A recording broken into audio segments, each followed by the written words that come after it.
ಸವಿರುಚಿಗೆ ಸ್ವಾಗತ. ನಾನು weight loss juice ಮಾಡ್ತಾಯಿದ್ದೀನಿ.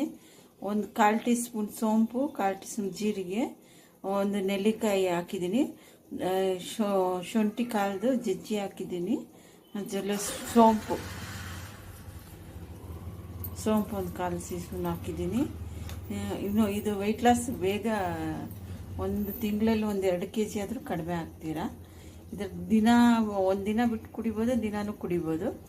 ಈ ಥರ ಅದೊಂಚೂರು ಕುದಿ ಬರಲಿ. ಕುದಿ ಬಂದು ಈ ಥರ ಕುದಿ ಬರ್ತಾಯಿದೆ. ಕುದಿ ಬಂದು ಒಂದು 2 ಸೆಕೆಂಡ್ಗೆ ಇಳಿಸ್ಕೊಬೇಕು.